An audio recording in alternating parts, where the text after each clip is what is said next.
Every time I look at the new XPS 15, I always wanted to look at it for a few more seconds. Because it's so beautiful, it shows the appearance of a high-end masterpiece. What's remarkable here is the vibe of the XPS 15 is not the clone of a MacBook. Many people say that there's a lot of similarities between two devices. But let me tell you that the Dell XPS has been using this design for a very long time.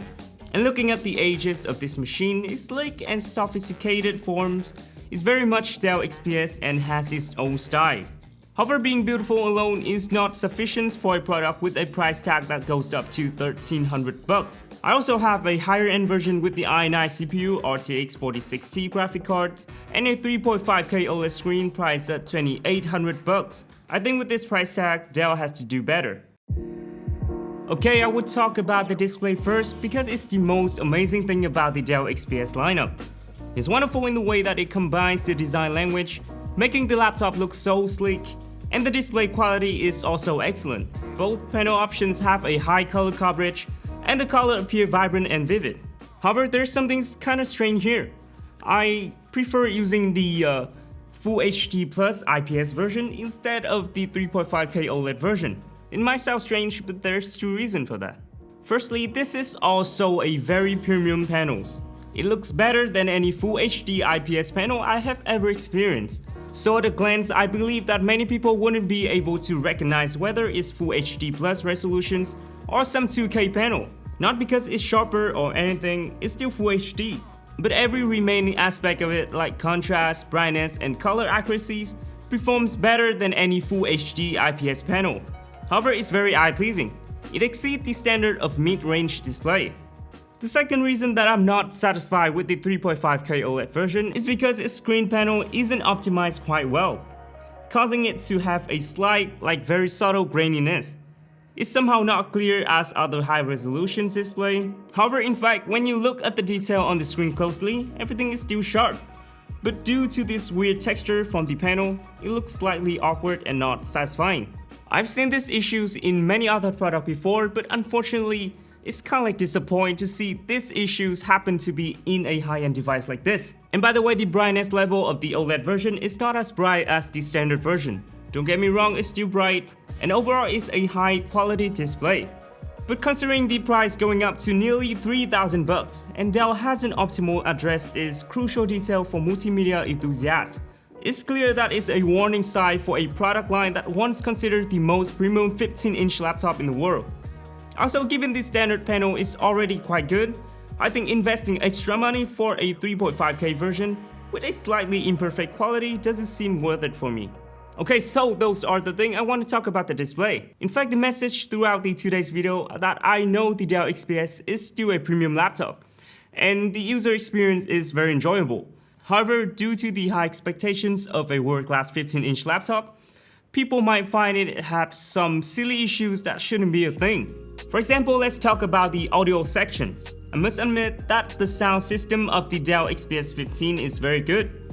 The 4-speaker setup, including 2 on top and 2 on the bottom, produce a loud and clear sound.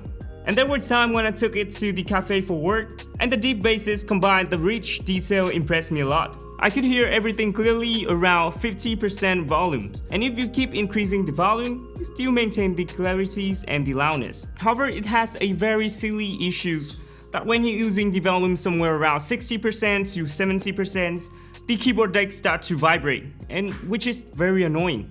In general, it's quite uncomfortable if you're using the speakers and typing at the same time. However, when you're using indoor, keeping the volume under 50% will get rid of these issues, and the sound quality is very good. Another hard to understand aspect is the webcam.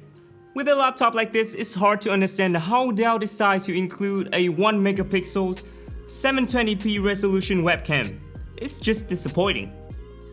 Okay, so let's talk about the performance. When looking at the performance of this laptop, we shouldn't be expect them to fully utilize the hardware capability due to the slim design. Both CPU consume around 50 watts and stay stable at the 30 watts. So the CPU performance between the two models is nearly similar. So it will optimize for the Core i7, no need for Core i9 in these slim laptops. As for the graphic cards, on the higher end version, the RTX 4060, it also consumes a maximum around 50 watts instead of its maximum capability that can go up to 140 watts. But it's still significantly more powerful than the ARC 370M on the standard version, as the ARC 370M is just a bit stronger than the GTX 1650. About the temperatures, both of these laptops are quite sensitive when it comes to thermal management. Based on my experience after a few days of use, I have noticed there's two thermal behavior. The first one, if you're in the workflow like video editing, programming, or designing work, the hardware adjusts the performance to suit the task that they are using. The performance tends to go up and down, causing the CPU temperatures to spike up to 100 degrees Celsius and then drops and goes up again and drop again, repeating the cycle. During this time, the laptop gets really hot. Especially the area above the keyboard can feel quite hot to touch. The second scenario is when you're engaging in continuous intensive tasks, meaning both the CPU and GPU are pushed to their maximum capability, like gaming or video rendering. Initially, the CPU can hit to 100 degrees Celsius, but then the system starts to reduce performance gradually to lower temperatures. The CPU might only draw around 15 to 20 watts at the time, resulting in cooler temperatures. However, this trade-off comes at the cost of significantly reduced performance. In general, performance is definitely something that you need to compromise on when purchasing a ultra-thin and lightweight laptop like the Dell XPS 15. I believe who use this laptop for multimedia tasks like video editing will not find this suitable. It gets hot and the performance is not the highest level. It's such a waste. However, not everyone is into video editing. The Dell XPS 15 is still excel in many other areas.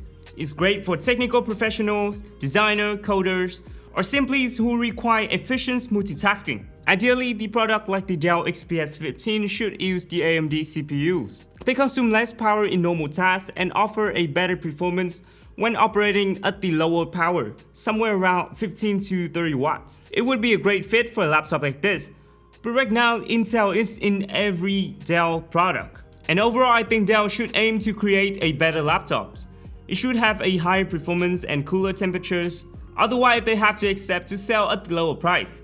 As the standard price point around $1,300, I think it's perfectly fine. However, once you go up to $3,000, a product should not have issues like vibrating speakers, poor webcams, suboptimal screen grid, or reduced performance. A laptop at this level should aim for perfection.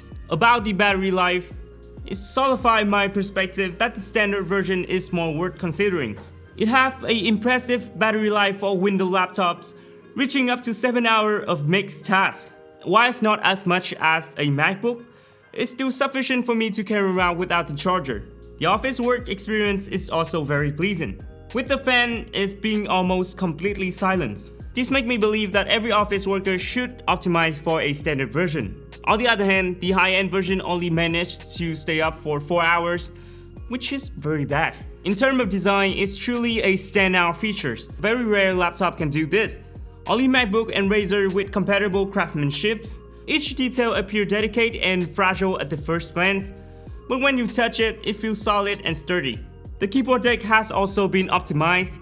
It's not the same carbon fiber material used before 2019. Starting from the 2020 models, Dell added an additional layer of materials on the top of the carbon fibers. This material has a somewhat translucent quality, and you can actually perceive a 3D effect from the carbon fiber underneath. This method minimizes the fingerprint smudges and enhances the laptop durability over time. The laptop features both facial recognition unlocked throughout the window halo and fingerprint unlock located beneath it. I always stay up late, so when the facial recognition fails, I always have to use the fingerprints to unlock. The keyboard and trackpad are both impressive and I don't have any complaint. If I were to wish for an improvement, it would be the keyboard could have slightly softer key presses. Currently, the force required to create the tactical feedback on the key is quite a bit much. I prefer the gentle feel of a MacBook keyboard because it helps to type faster. In summary, the Dell XPS 15 is still a very good laptop and has a unique quality. However, the highly positive aspect of the Dell XPS seems to be the best suited for a product under $1,500. Beyond that price point, Dell need to create a product that excels in every aspect. In the past, when users have limited access to technology, they tend to go easy on the flaws. But things change now. To be more competitive, Product should aim for perfections in user experience. So what do you guys think? Please comment below. Don't forget to like and subscribe. My name is William and I will see you in the next video. Goodbye.